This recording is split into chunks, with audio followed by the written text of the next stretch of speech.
All CRs, may I have your attention?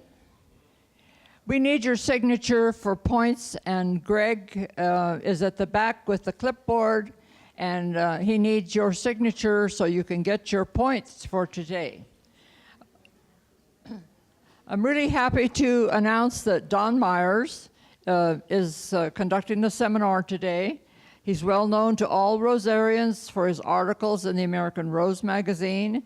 His love of plants and roses influenced his choice of career, and he holds a PhD in plant pathology from Cornell University. He is the past national chair of Consulting Rosarians.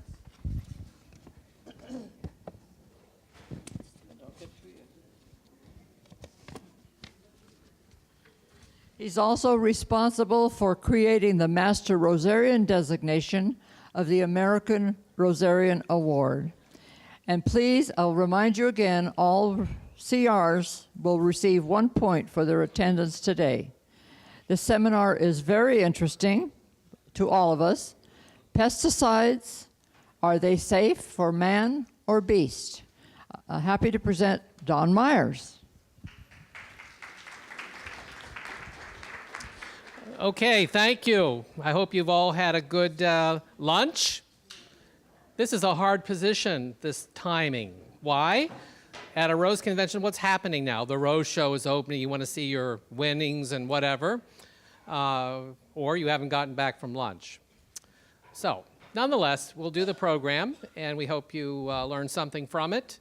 It is about pesticides. Pesticides. It's tough after I'm listening to all these presentations this morning of the joy of hybridizing roses.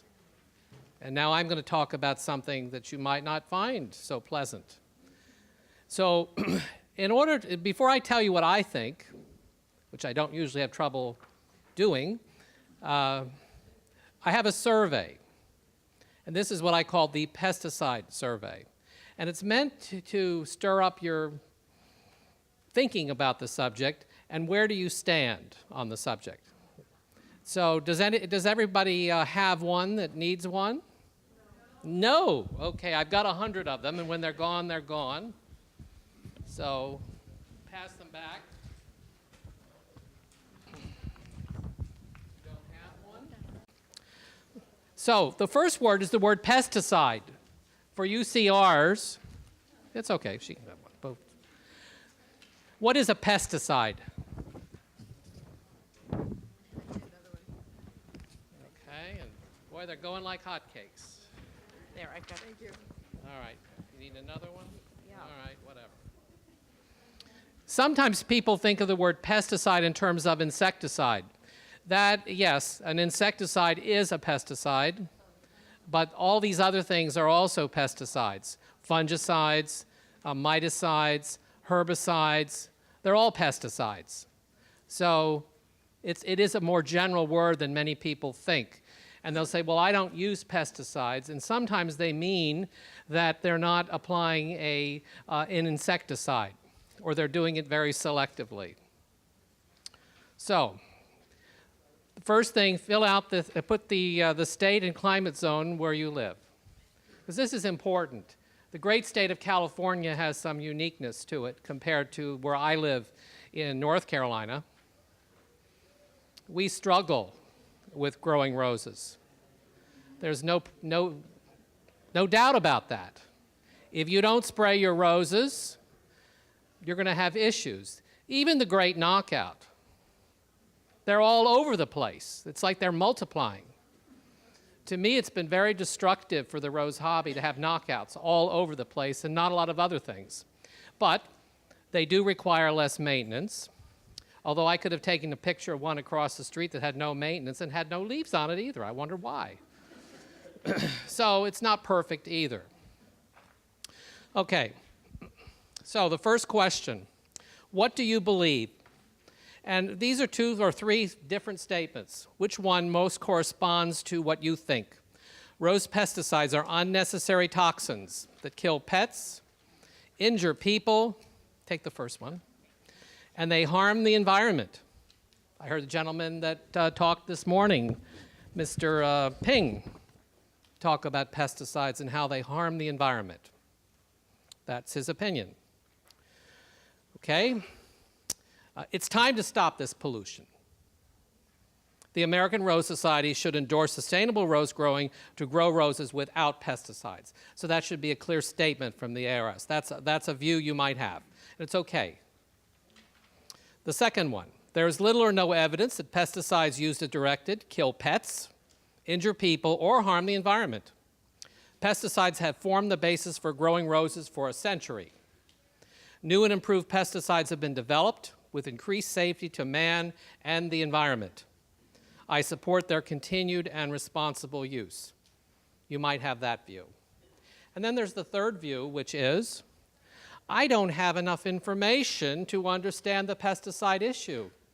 I'm lost on this. What is this chemical stuff? What's the problem? So you might that. So pick one. Number 2, what do you believe? First one, there are plenty of roses such as earth-kind selections, knockout, and other shrubs that are perfectly happy without pesticides.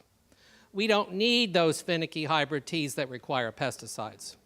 And most people don't know the difference anyway, if you're talking about the general public. Number 2, the number of sustainable roses, does everyone know what a sustainable rose, knockout would be an example, is very small compared to the number of roses that can be grown well in many parts of the country. We have all this excitement about sustainable roses. Now tell me, every year we get that nice little booklet, right, with roses? Have you gone through the booklet lately and seen how many roses there you could grow without pesticides? How many would that be? Not a lot. I would be generous in saying that 80% of them can't be grown well. Now, maybe in California you can get away with it, but I can tell you in North Carolina you won't. So, developing sustainable roses is a good objective, but we are far away from a meaningful number for our hobby. Remember, we're trying to preserve the hobby of growing roses, right? You know, when Mary, my dear wife, and I joined the American Rose Society, how many members do you think it had? 24,000. How many do you think it has today? 8,000 and change. What do the statistics say?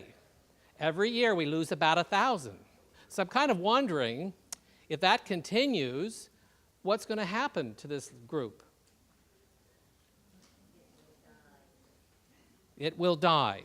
It's a sad possible truth. You know, you can't get away from the statistics. They're there. So it says we need the responsible use of pesticides to continue to grow beautiful roses. So 1 or 2 in that one. So for the third question, circle all that you agree with, not just one. You might agree with all of these. Rose show exhibitors use too many pesticides. Most of our Rose Society members don't exhibit anymore anyway. Isn't that so? The current Rose Show is a dying event. We need to move on. Exhibiting roses is a thing of the past. You'll find at many rose shows, and I can tell you I was judging one, 2-3 weeks ago, and you know how many hybrid teas there were in the show? 0. 0. There were none. Now, there were plenty of very nice mini floras. You can see that trend there. And there were a number of miniatures, but 0 hybrid teas. They had to scrounge to find something they could pick as a queen. And I said, oh, geez. But the nice thing that happened was they picked it from some other class, and the woman who won the queen had never won a queen before. Probably never will again. But she was so happy, and I thought, well, this is a good thing, so it's okay. What? This was in North Carolina, one of our local shows. No, I'm wrong. It was in Virginia. Take it back. So, rose show exhibitors use too many pesticides. Most of our Rose Society members don't exhibit anymore anyway. The current rose show is a dying event. Okay, so number 2, some exhibitors do make excessive applications in the name of perfection. Standard rose shows are declining. A few still thrive, but many members are very tired, and some societies are turning to a non-competitive exhibition. I prefer that we focus on sharing roses through non-competitive exhibitions. So Mary and I have written in our column about this, and there are some groups that are now focusing on the non-competitive part, just showing roses to share with the general public. There's not much judging involved. Some people are doing it. Third one, again, a statement about rose societies declining. There's too much information on pesticides and showing roses. No wonder we can't attract new members. You come to a rose meeting, what happens? They're talking about intimate statements about pesticides, and it doesn't really, it's just so very complicated. How many do you need to grow a rose bush? And that turns some people off. You can grow beautiful roses without pesticides, and that is what we need to promote. That's number 3. And number 4, we talked about this, the data support the decline of the American Rose Society and the local Rose Society. Excessive pesticide and exhibition information may contribute, but the real causes of decline are the changing needs of our population. There's too little time for clubs. The internet tells us everything, doesn't it? You can Google it, and it'll tell you exactly what to do. Why do you need a Rose Society? I tell a story, I've told this story before, where I was asked to give a talk at it was a North Jersey Rose Society.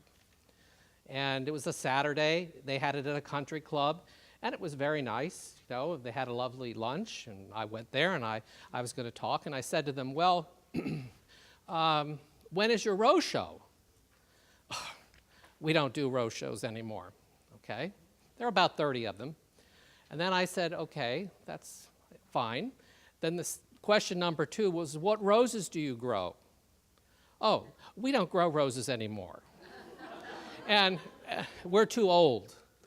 And I thought that was very interesting, very revealing of the way things are going. So what had happened? This particular society had become a social club. People liked each other. They liked coming for the food. Don't you like, food is always an attraction. Sometimes the biggest number of people you have at a meeting is the holiday party, let's say. When people bring all those dishes to pass that Mother used to make, and you know what I'm talking about. So think about that as well. Okay, so what is the future of pesticide use on roses, and what do you think about this? First scenario, things will continue much as they are. Some people remain users of pesticides like they're addicts. Others will go organic or manage without spraying anything. That's number 1. You can only answer, one answer is appropriate here. Scenario 2, the U.S. will follow the path of Canada. EPA will ban the use of pesticides in many parts of the country for amenity uses. The word amenity means turf and ornamentals, basically, including roses. In fact, these kinds of things are already happening to some extent in some places. In fact, there are a lot of strict rules now about using pesticides in schoolyards, where children might be exposed to them. So things like this are happening. All right, and it concludes by saying the that's the third one. ARS should endorse a policy of sustainable rose growing and recommend growing locally sustainable roses without pesticides. The CR handbook should be revised to recommend roses that can be grown without pesticides. Well, it'll be a very short one, won't it? But anyway, that's the third one. So pick one of those. And what are the consequences of a pesticide-free rose hobby? So let's say we go in that direction. Number 1, and circle all that apply. The majority of modern roses cannot be grown successfully in many parts of the country without pesticides. Number 2, the list of recommended roses would be reduced by at least 80% because many of these roses cannot be grown without pesticides. Go in the room there, wherever it is, the rose show, and think about this question. Support to ARS from basic manufacturers who sell pesticides would end, and it sure would. I work for Bayer, the German company, or Bayer, as they say in Germany. And do you think they're going to support the American Rose Society if you fully reject the use of pesticides? I don't think so. On the other hand, things are happening. Bayer has just purchased a company called AgriQuest, which is located in Davis, California. And AgriQuest is involved in the creation of biological-type pesticides. You might think of them as safer for the environment. So Bayer is very interested in this subject. Now, why is Bayer interested? Because they love humanity? Well, I hope they do. But you know, what does drive the big corporations? Money. Do people drive them? Yes, people are much involved, but they can become expendable if the money is not being made. So it's you have to support the shareholders. Our friend Mr. Romney was talking about, I have left this about, I won't get too political, but he was talking about corporations, they're people too. I said, well, yeah, sort of. Okay, the traditional rose show would end, or the rules would have to change dramatically to allow injured roses, those with black spot mildew, insect damage, grown without pesticides. Well, I'll tell you, I brought some today and was using my decal scissors to cut off as much black spot as I could, because there was some. The Rose Expo would continue, but with fewer entries and reduced participation. Mary and I call the Rose Expo the exposition of roses, the non-judge type exhibition. Now, we have had some emails from people who have denounced this, saying, well, we should support the Rose Society or the Rose Show. And I said, well, I still love the Rose Show, but the Rose Show is changing, whether we like it or not. Okay, the traditional exhibitor who uses pesticide would leave ARS, resulting in a further decline of membership. Whether you like them or not, exhibitors form a very active minority of ARS and local society membership. The energy they would bring would be then lost. So, there's some thoughts there for you to consider. Hope you will fill this out, and I'd like you to return them to me so I can tabulate and share them at a future date.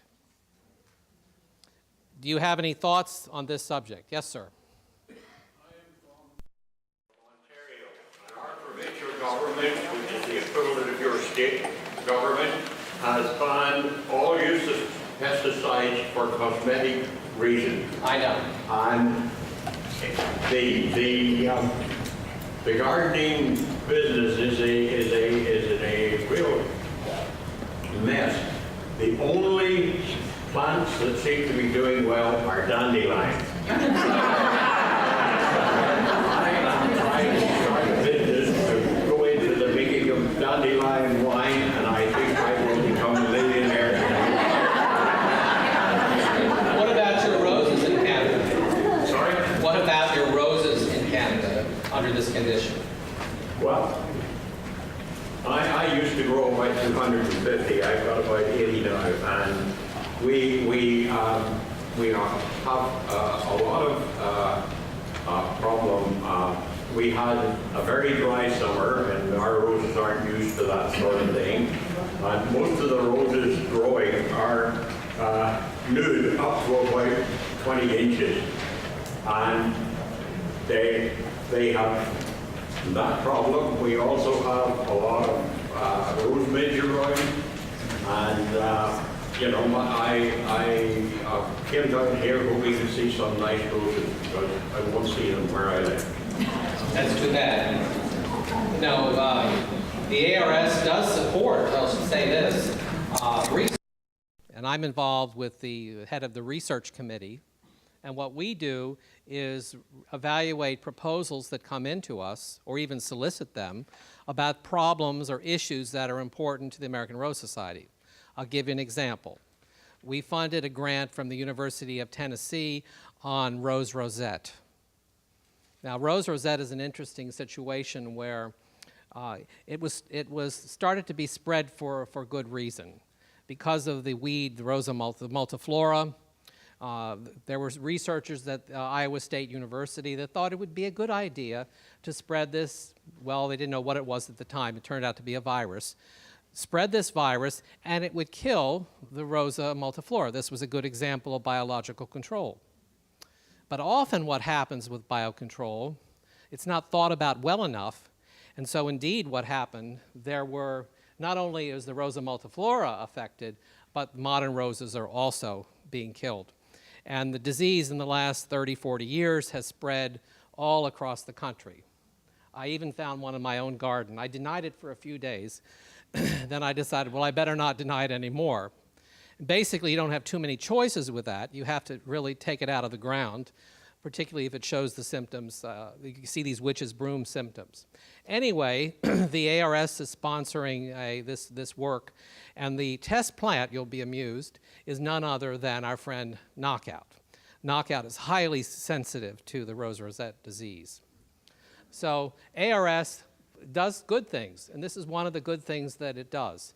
So we have money that we can spend up to a point, and we'll continue to do this in the years ahead.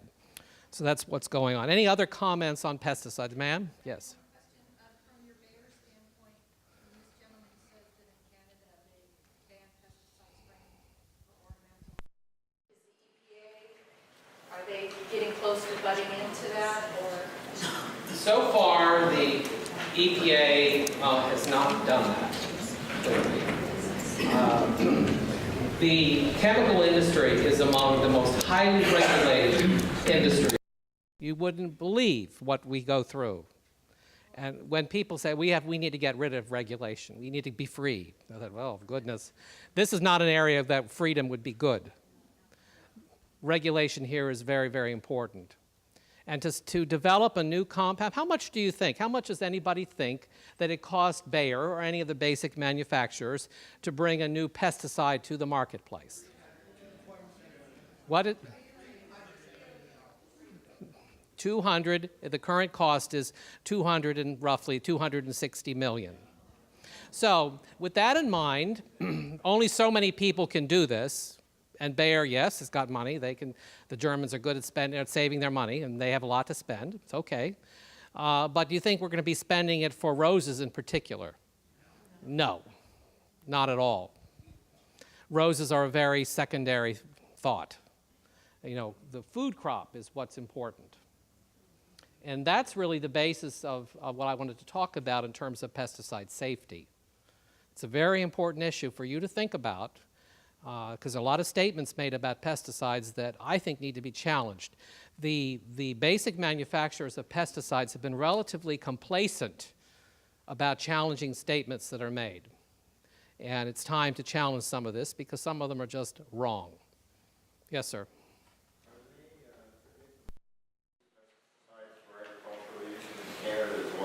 No. So they're banned for ornamental, but they're still out. No, people have to eat, don't you? How do you think you would eat without pesticides? Are you being poisoned? Do you think you're going to be, you know, I've been spraying pesticides now for 50 years. I'm still here. So that's one example I've survived it. Go ahead. Okay, just to clarify that question. Golf courses and farm and the commercial horticultural industry looking after lawns have some use available to them. Not much for the lawns, but for the golf courses and the farming industry, there basically has been no change. Yes, yes.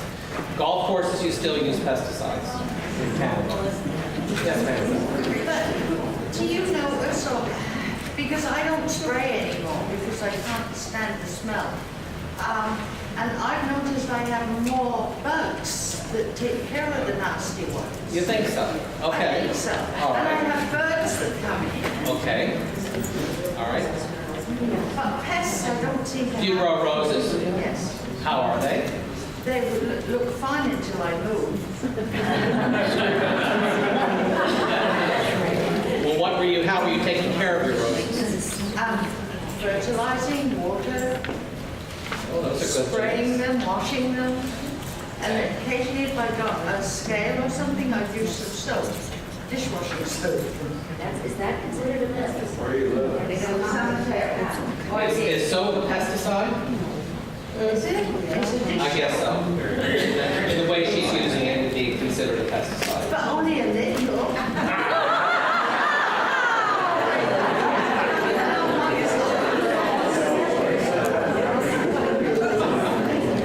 All right. How many of you, how many of you actually use pesticides as we've talked about? Is pouring that Bayer around wetland because it is absolutely saves the plants. Well, I'm glad you think so. Good.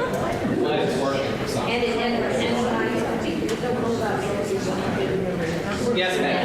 Do you consider mold oil pesticides? Yes. And that's what I use the winter, and it works fine, and that's all I use. That's all you use. Do you have roses? I have tons of roses, but I strip every single rose and clean up all the stuff, and I. What do you mean you strip them? Take all the leaves off? I take every leaf off my rose, and I sprayed it, everything was broke 3 times, and I don't have any trouble. I get a few agents maybe, and that's it. And where do you live? Davis. Oh, Davis, no wonder. I once lived in Davis, so I know about Davis. Yes, my wife came from Davis. So you know what she thinks. Okay, good. But you know, California is not the only place you have to be concerned. Maybe it is for most of you here. But the reality is, in the humid parts of the U.S., we have issues that are very serious in terms of, let's say, black spot. And this year was a horrendous year in North Carolina. There was a new disease in my garden. I've never seen this before. The entire bushes would just die back completely and turn black. Die right to the ground, dead. I lost maybe 25 or so. What that is, I don't know at this point.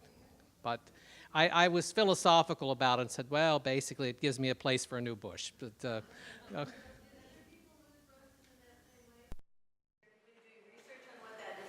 I doubt it. I mean, I suspect they did, but who knows? I mean, I have never seen this before. And you live where? Raleigh, Wake Forest, North Carolina. Yeah, that's just what John had. Huh? John Magnesco was talking to us about losing about 100 with the things fell over and then died flat down to the ground. Okay. So the pests are ahead of us. They're there and they keep coming. It's we have to be aware of them. Black spot is the most serious. What do you think in California is your most serious pest? Gophers. What is it?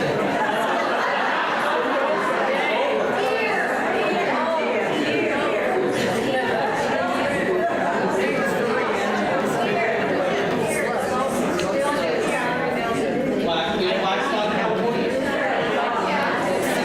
Nothing like we have. No.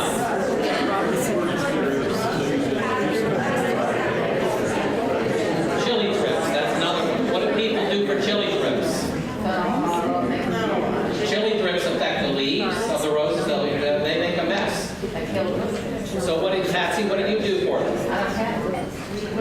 Well, you're the Houston Rose Society, so what would you say to somebody that has them? Well, you cut off all the infected areas and bag them and get them out of the wear and spray with Serve or Orpane or something like that several times. Reappear, you dig it up. What don't you like? You're frowning. Yeah, and a lot of pollen drips. Grapes. And I believe in Nevada, Henderson, Nevada, Yes. extremely hot, and they just love it. I tried the Naturalis on trips and it worked very well. The natural. Naturalis. It's a product that you can buy at the Rosemania. It is a biological, it's Bavaria, it's a fungus, and I was surprised how well it worked. So if you don't like spraying, but you have to spray it, but still consider that. Okay, what is the name again? Naturalis. I have so much. Give it a try. Give it a try. Other questions? Yes, ma'am. I had quite a few fruit trees in my yard, and so I had a company come, and they would do the garden spray twice a year for the fruit trees, and they did the roses too. Okay. So it was a package deal. They came to do the fruit trees, and the roses were included. And I rarely have any problems that while I was in the sweat. Because it gets the wintering over type stuff. Have your local societies developed recommendations that do not involve pesticides that really work? That's what's important. They have to work. I mean, they yourselves a particular product. I happen to think it doesn't work very well. So I don't like it, and I'm not recommending it. I told them, if it doesn't work, I'm not recommending it, even though it's quite natural. So, okay. Instead of using the PowerPoint, you can see I like to improvise. I get tired of PowerPoint. I'm exposed to it every day at work. So,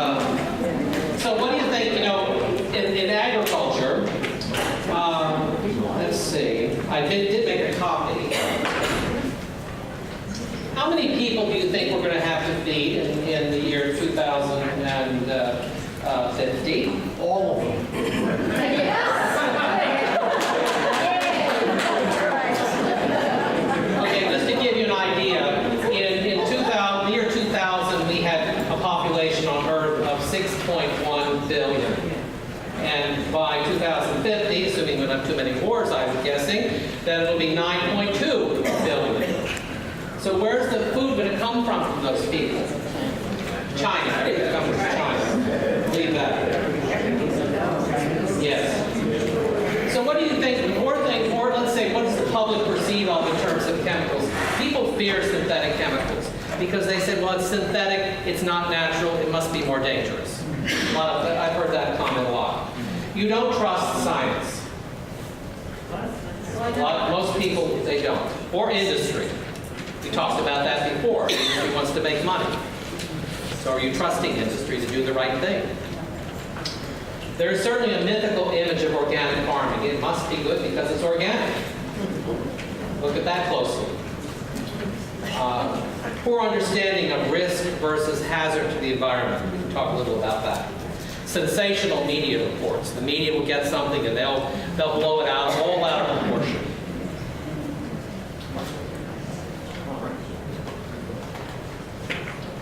How many people do you think an American farmer feeds? In the year 1900, every farmer fed 7 people. Now, today, we're at 155. So the whole farming operation has become far more efficient than it ever. We're doing it on less land, with less input, and we're feeding more people. And fewer farmers. And with fewer farmers. Those trends have to continue if we're to be successful in feeding a world of 9.2 billion. So what are your perceptions about pesticides and biotechnology? Some people think, well, it's unnecessary. We don't need these things. It's poorly regulated and not tested. I'll tell you that's false. They cause cancer. They must. And other illnesses. They harm the environment, they're not sustainable for the future, and we're creating frankenfoods. Isn't there a big thing in California about labeling products that have biotech genes in them? Yes. Yeah, so you vote for that. What do you think that's going to get you? Are you not going to eat that food? New jobs. You'll be surprised how many foods have that in there. Tremendous amount, because it's corn. Corn is the basis for many foods. Okay? And then there are the other side of the argument that organic methods are pesticide-free. You think that's true? No, it's not. That organic foods are more nutritious, more healthy. False. That's not true either. They're safer to people in the environment, perhaps. They perform better and are more sustainable. I don't think so. So, are pesticides really then necessary? You realize if you don't spray a lot of crops, I have a picture here in this presentation of some cucumbers, and on the left is sprayed, and you can see what happened on the right, loaded with a disease. So we need to spray our plants to keep them healthy.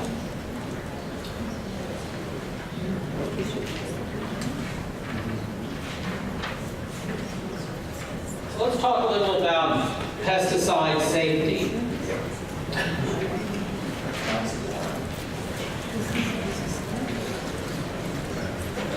You realize that, again, to register a product, a new pesticide, there are at least 120 studies that are necessary for health, safety, and in the environment. This is the kind of work that I do. I'm involved in this work with Bayer. We registered a new herbicide that the EPA really liked. A huge number of studies. The money is there. I told you about the money. And the pesticide must perform its intended function without unreasonable adverse effects to the environment. If it doesn't, EPA will reject it. And California is also unique. California is one of the few states that actually requires that when we want to register a pesticide in the state, that we provide data, efficacy data, that shows that it works. You realize most other states don't do that. They just believe us. California requires the data. So that's another thing about pesticides. Well, if it's good enough to use in California, it's probably good enough for all the rest of them too, I think. Yes. Let's talk about, do UCRs know what the LD50 is? You should. What is what is it? The LD50, sorry. 50% Okay. So lethal dose where 50% of those treated die. Okay. So, what do you think the lethal dose is for parathymine? That's an old insecticide. It's very, very low, 10 milligrams per kilogram. You don't, a milligram is a very small amount related to a kilogram, so you don't need much. On the other hand, what do you think the LD50 is for vitamin D? Do any of you take vitamin D? It's very popular now to do that. Well, 10. The same as parathymine. Now, there are other materials that are safer. How about nicotine? Where do you think that falls? 55. So it's getting higher. Caffeine. What about caffeine? It is 200, but it's 20 to 50 times more toxic than many pesticides. And you get enough toxicity with drinking. If you drank 16 cups of coffee a day, you would be taking in a tremendous amount of rat poisoning. So I would recommend not drinking 16 cups a day. Where do you think aspirin is? 750 for aspirin. Salt, 2,500. Pyrethrum, which is a natural insecticide, 200 to 2,600, depending on the type that it is. And glyphosate. What's glyphosate? You know what glyphosate is?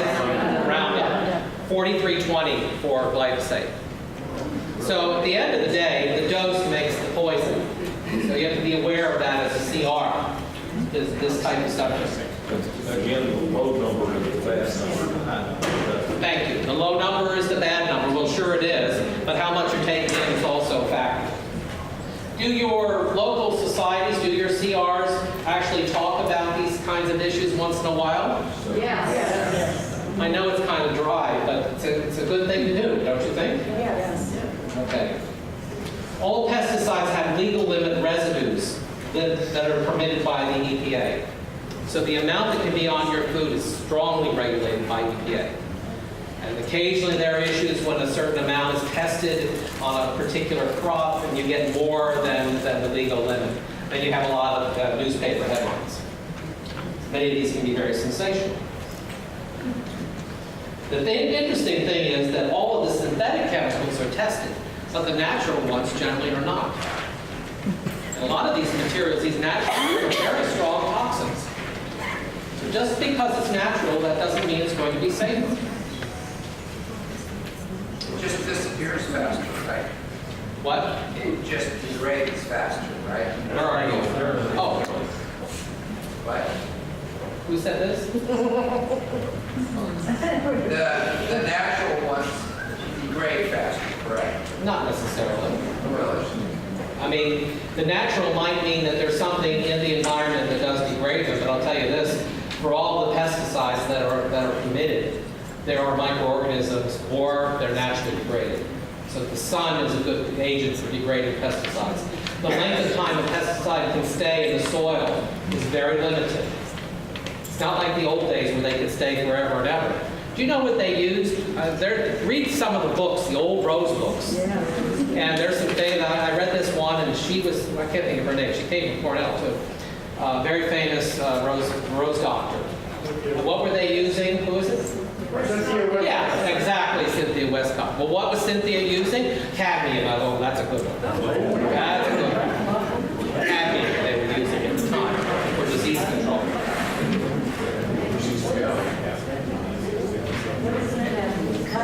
Cadmium. You know what cadmium is?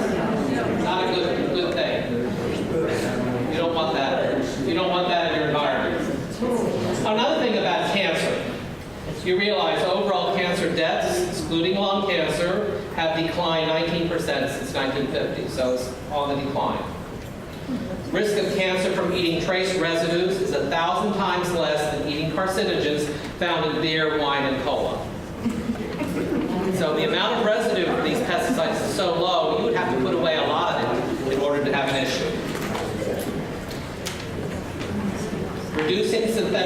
pesticides will reduce dietary cancers. That's not true. Trace levels are permitted, and frankly, the pesticides help ensure cancer-fighting fruit and vegetables remain plentiful. Remember why you're eating these vegetables that you don't like, the broccoli and all that. They help to prevent the cancer that you're going to die from.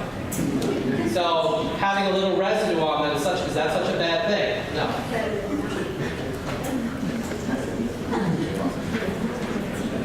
Now, I think we talked about this question.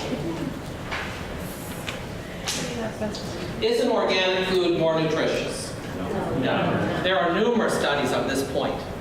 Cereals, potatoes, vegetables, fruits, nuts, oils, bread, milk, and dietary. There are no clear differences between food that is organically grown and food that is grown with pesticides.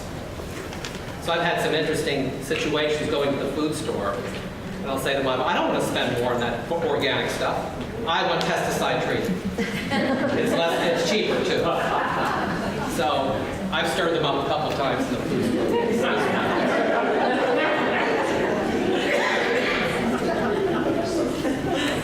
They're so expensive. Yes, they are, aren't they? People don't buy them. Now, is the organic food safer? No. The risks are not high in organic food. I'm not condemning it in any way. But evidence indicates organic food may pose more, not fewer, food safety risks than conventional food. Some of the stuff in organic food can be quite toxic. So think about all these things. And don't just take what I'm saying or make your own decision about these things. You will anyway. So think about it. There are a lot of bacteria. Some of these bacteria on food, you hear these different things that occur, bacteria that are found in melons and different things. It happens every year. We have people that are poisoned by these things. So keeping down the level of these organic attackers is a good thing.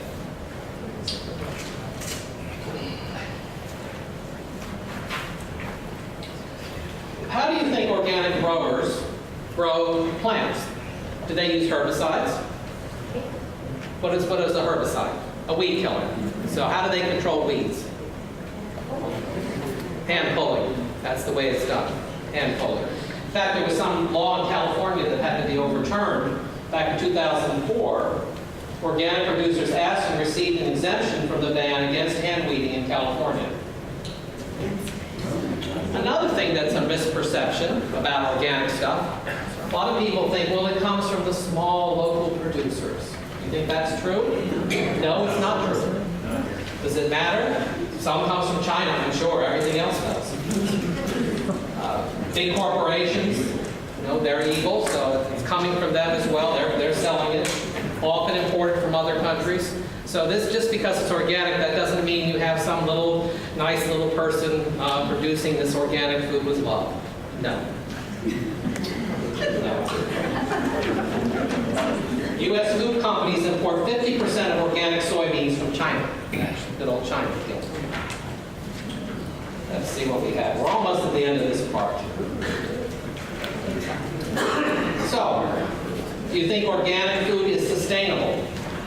Some claim so, but the logic says otherwise. Not really.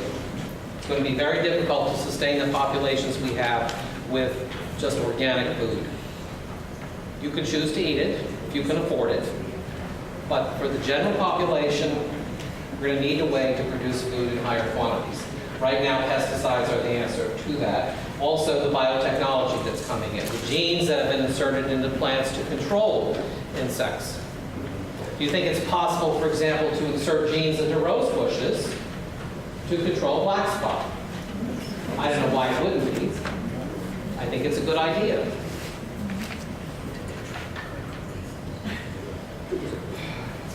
And here's another statement. To produce food for today with technology of 1960, we would have to double the area of cultivation. That's not going to happen either. So, let me bring the conversation then back to roses. I think hopefully I've given you some food for thought about this subject. Is it organic? What? The food for thought. Maybe some fault for food. Make your personal decision to use pesticides based on facts, not strictly emotion, or statements that are unproven. Consider the implications for our rose hobby. How are we going to be growing roses in the years ahead? Do we have a sustainable rose hobby? You know, unfortunately, you know, one of the sad things about the rose hobby to me is like every month or so, there'll be an email that says, sad news. Sad news. And what is that email? Well, it's the obvious. So-and-so has passed away. You know, and sometimes, well, you didn't know the person real, but other times it really hits home. Somebody you really knew very well, and you're very sad about it. And unfortunately, look at this room, other than the dyed hair, you have a lot of hair this color. I do call this, I've named this color for my wife. I call it ashes of blonde. It's quite natural. She likes it. But I will say this. Use common sense when you're using pesticides. Limit your own exposure. Just because I say something, you can believe it or not. But do you want to expose yourself to a toxicant? No. So what does one do about that? The CR should know this subject very well. Do you spray every week? Do you need to spray every week? No. Do you need to spray with an insecticide every week? No. No. Only put it on when you need it.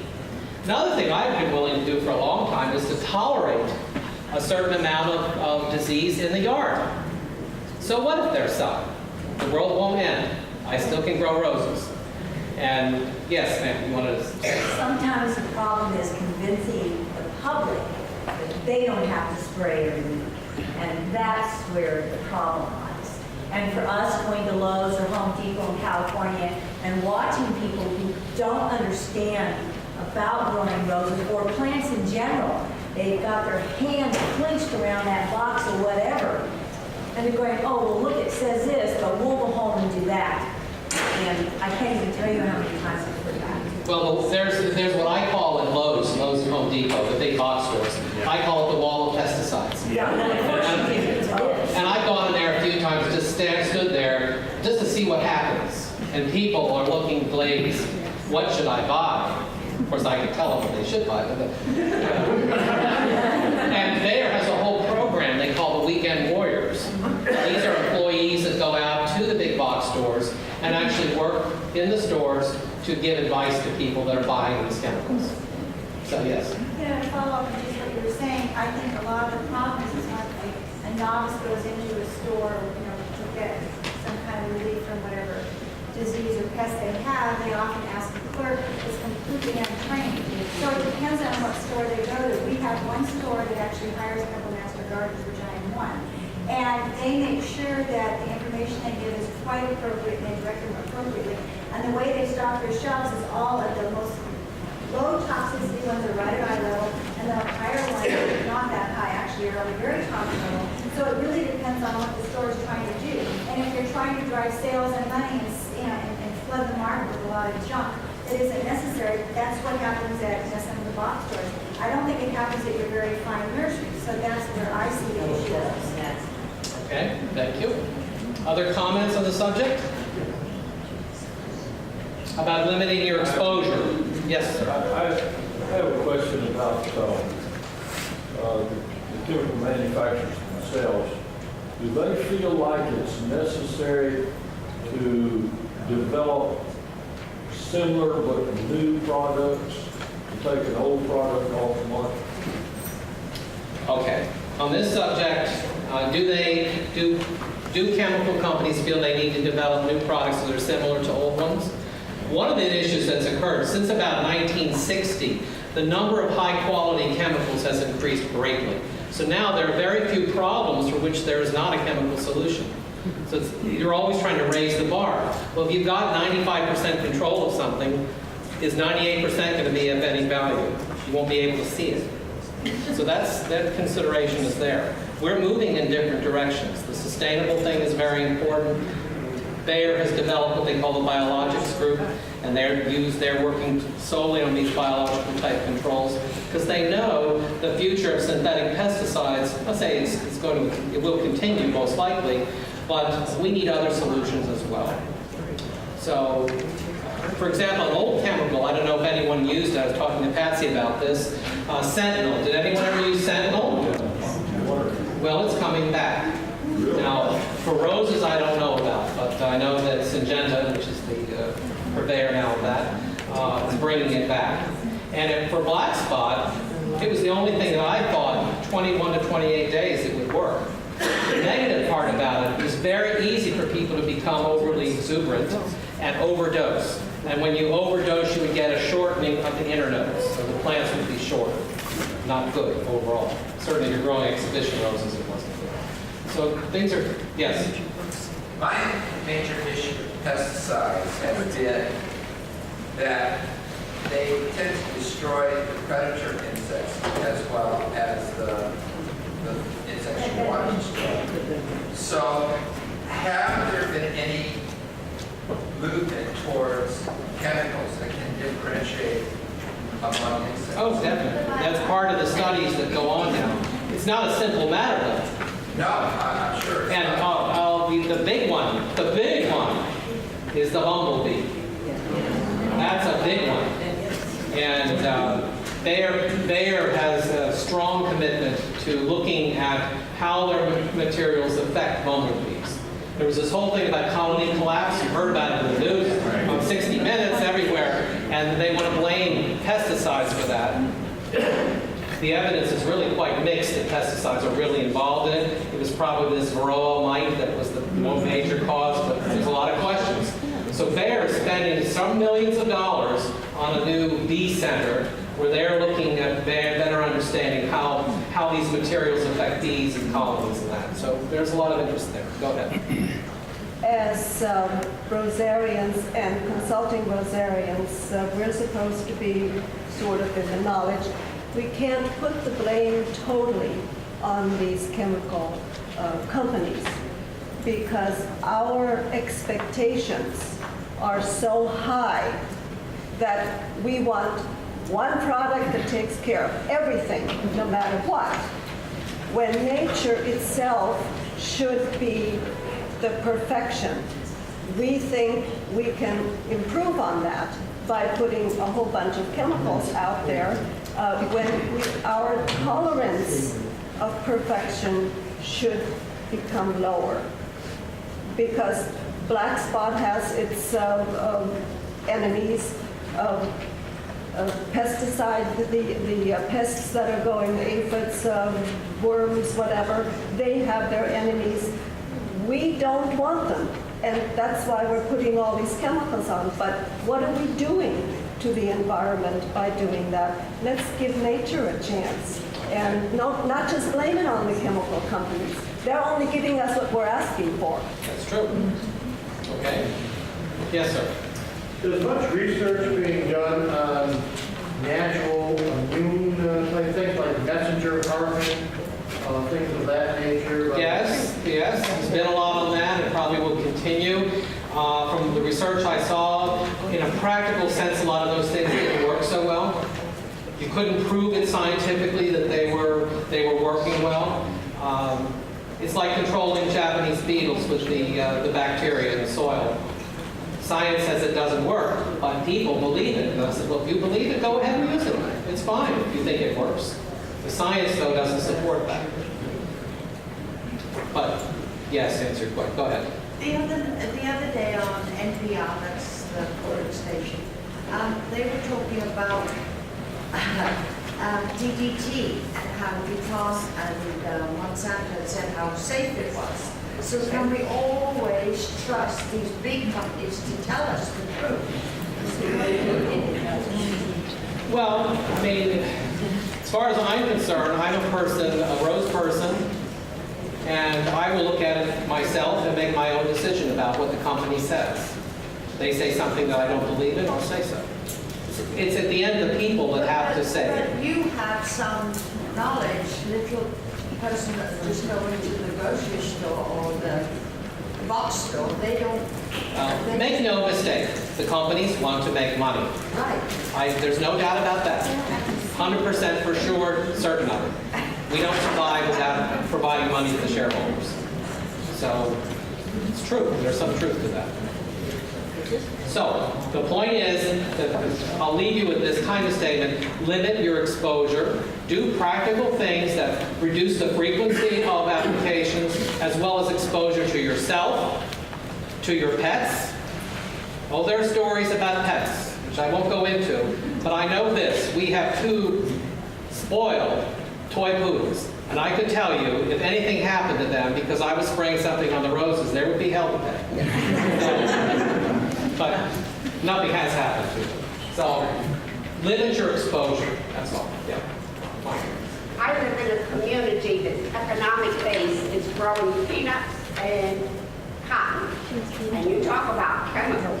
Yes, those are very heavy users. They use chemicals. Now, all our consulting Rosarians are from the agricultural community. The first Rose meeting I ever went to was a seminar. And this one woman pulled out this Tyvek suit that she wears out of a bag. She never washed it or hosed it off.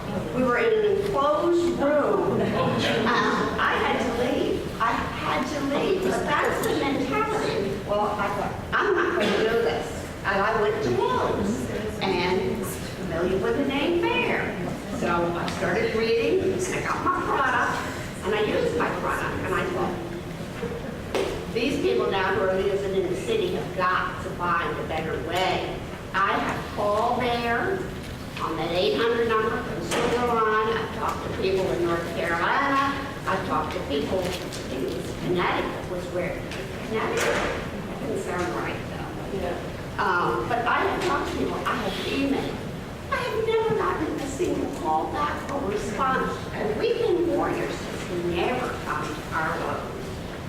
Well, we have them. I mean, I don't know the full extent of them, but I know we have them in our area. Of course, that's where the main office is, so. Right. Good reason. I would love to have weekend warriors, and I can go up to the manager, the main manager at Lowe's, if I have to, if we could get weekend warriors. But keep in mind, as Rose said, well said, it is also the responsibility of the CRs to manage this issue. It's not only a chemical company problem. We as Rosarians have to take ownership of it and manage it the best we can. And I think I've reached the end of my time. Thank you for listening and participating. I would like to get